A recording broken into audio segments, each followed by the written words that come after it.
Բարև ձեզ հարգելի քաղաքացիներ, շատ կարճ լայվ եմ ուզում մտնել մի խնդրի մասին խոսելու համար, որը կարևոր է, որ դրա մասին առաջին հանրությունը տեղեկանա եւ մենք պահանջատեր լինենք օրենքի կիրառմանը։ Խոսքը վերաբերում է այն խայտառակ զարգացումներին, որոնք երեկվանից արդեն հրապարակային է տեղի են ունենում Գաղափար Հայրապետի եղբոր եւ եղբորորդու հետ կապված, կարճ հիշեցնեմ, փաստաբան Արա Զոհրաբյանը հրապարակում էր կատարել, տեսանյութ էր նաև ներկայացրել, համաձայն որի ձերբակալվել են Գաղափար Հայրապետի եղբայրը եւ եղբորորդին 68 տարեկան եղբայրը Գևորգ Ներսիսյանը, եղբորորդին Համբարձում Ներսիսյանը, ուրեմն Արամ Զավենի Սարգսյանի այդ Վաղարշապատ համայնքի տեխնացու ինչ-որ Հարություն անունով մեկի դանոսի հիման վրա իբր թե խոչընդոտել են իրենց քարոզչությանը, այդ տեսանյութը շատ կարևոր էր այդ պահին հրապարակելը, դրա հրապարակման պարզ էր դառնում, որ եղել է զրույց, ինչ-որ այլ բան չի եղել, մարդիկ խոսում են իրար հետ, դա է երևում եւ որ շարով են տալի այդ մարդկանց, երևում էր, որ իրենց տան տեսախցիկով է հրապարակումը կատարված, պարզվեց, որ 3 երեկոյան ձերբակալել էին, պարզվեց նաեւ, որ այսօր առավոտյան այդ ցավոք սրտի այդ ամեն ինչը չազդեց, ակնհայտ էր քաղաքական բաղադրիչը, այդ տեսեք, որ ասում են քաղբանտարկյալները Պարտադիր չի քաղաքականությամբ զբաղվեն, այսպես դեպքերի համար են ասում։ Այդ մարդիկ ընդհանրապես քաղաքականությամբ չեն զբաղվում, չէ՞, բայց պարզա չէ քաղաքական բաղադրիչը։ Մասնավորապես Հայ առաքելական եկեղեցու դեմ Նիկոլ Փաշինյանի եւ իր սատելիտների, այդ թվում նաեւ այդ Հարությունի եւ Արամ Զավենի Սարգսյանի, նրանց հայտարարած պատերազմի շրջանակներում վնաս տալ, ցավացնել Վեհապար Հայրապետին։ Այդ քաղաքական խնդիրն է այստեղ։ Մի խոսքով ամեն ինչ ակնհայտ է։ Քաղաքական հետապնդում, քննչական մարմինը չկարողացավ իրավական այսպես շրջանակներում գտնվել, չկարողացավ կամ չցանկացավ, չգիտեմ։ Եվ այնուհանդերձ մտան դատարան, դատական կալանքի միջնորդությամբ, թե Վեհապար Հայրապետի եղբոր թե եղբորորդու նկատմամբ։ Շատ կարևոր էր իրավապաշտպանական տեսանկյունից 3 այդ տեսանյութի հրապարակումը։ Հիմա ինչա տեղի ունեցել դրա հետ կապված, այս սրա մասին է խոսքը։ Այդ Հարություն կոչեցյալը այն որ sense էքսպրեսիայով բանով խոսում է, էլի դե տեսել եք այն շներին, որ ուզում էր սերտաճել, բանանել, sense ինչ-որ ապուշություններ էր դուրս տալի դե արումի ասա։ Ուրեմն հայտարարություն իր էջում ինչ-որ գրառում է արել, որտեղ փաստաբանները, ովքեր որ հրապարակել են, Արա Զոհրաբյանն հրապարակողը եւ մյուս փաստաբաններ, անունն եմ ուզում հիշեմ, շատ ներողություն չհիշեցի այս պահին, երկուսն էլ հրապարակել են, նրանց վիրավորական բաներ ասում, գաճաճ փաստաբանիկներ,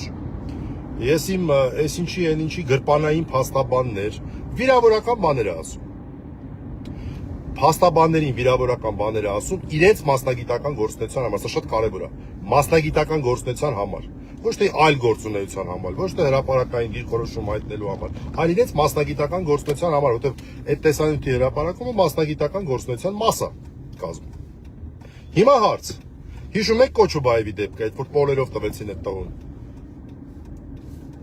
Այդ նույն հոդվածը, որ վերաբերում է դատավորներին, դատախազներին, քննիչներին, փաստաբաններին, այդ մենակ այդ մնացած մասով է գործում, հա, դատախազների մասով չի գործում։ Այս արդեն 2-3 ժամ անցավ, խի այդ Հարություն Կոչեցյալին պոլերով չեն տվել։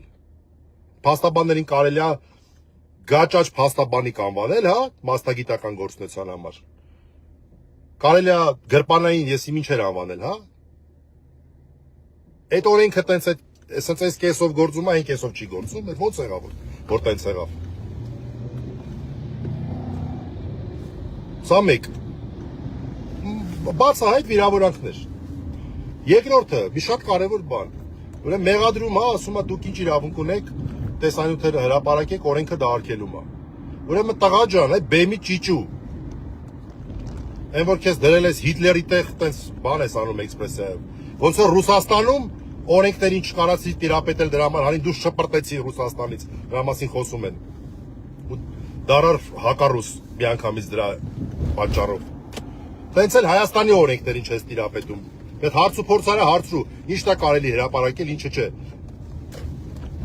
Եթե դու ստանում ես տեղեկություն նախաքննության մարմնից, իրանք են քեզ տալի տեղեկությունը։ Եվ նաև գրավոր արգելում են դա հրապարակել։ Այդ դեպքում ա որ արգելված է հրապարակումը, ընդ որում փաստական տվյալները։ Այս մարդիկ հրապարակել են իրանց մոտ եղած տեղեկությունը։ Հիմա շրջանցելով արգելքը նախաքննության ընթացքում չի կարելի հրապարակել։ Ոչ միայն կարելի, այլև պետք է հրապարակել, որ քոպեսները ու տերերը, որ քաղաքական հետապնդումներ են անում մարդկանց նկատմամբ, այլանդակություններ են բանանում, գոնե մի քիչ զսպելու հնարավորություն լինի։ Գոնե մարդիկ այդ հանրային կարծիքի դատարանում հասկանան ինչն ինչոց է, որ ոչ թե այսպես ինչ ուզեն խոսեն, ասեն սենց ա եղել, նենց ա եղել, հակադարձող չլինի, պատասխանող չլինի։ Անգրագետ էշ դեարիումի ասա։ Հրապարակումներ եղավ, չհերքեց դա։ Գնացել է Ռուսաստան, փորձել է անդե մնա, օրենքները չի հասկացել ոնց պահի ինչ անի, անել դուս են շպրտել Ռուսաստանից, հիմա էլ վարված է մնացել ամեն քայլափոխը հակառուսական բաներ է խոսում։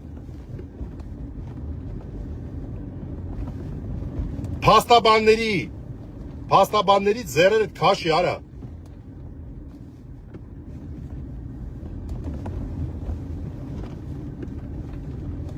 Այսօր չդատվես, վաղն ես դատվելու դրա համար։ Մի արա։ Քարոզչություն ես անում, գնա քո քարոզչությունը արա, տես քանի հոգի կոպեսին ձեն կտա ձեր քաղաքում։ Էս ինչ բան էր։ Ասում է բանը, այս ինչի են ինչի նախագահների բանը, գրպանային փաստաբանները։ Որևէ մեկ այդ տղեկից երբևէ ոչ երկրորդ, ոչ երրորդ նախագահի փաստաբանը չի եղել։ Իմ իմանալով որ դա, որ լինեինք իմանայի։ Այս ինչ բան է, այս ինչ խայտարակություն է։ Եթե փաստաբանը որպես փաստաբան է հանդես գալիս, այս օրենքը գործում է, իսկ այստեղ որպես փաստաբան են հանդես եկել։ Հիմա ինձ որպես իմ հանրային կարծիքի համար ինչ որ մեկը որ վիրավորի, մեր երկրում դա արգելված չի։ Բայց ոչ որպես փաստաբան դա չէ վիրավորում, որպես մարդ, որ կարծիք է հայտնում։ Այս դեպքում ինքը վիրավորել է հենց փաստաբանի գործունեության համար, փաստաբան բառնել օգտագործելով։ Այսքանը շնորհակալություն։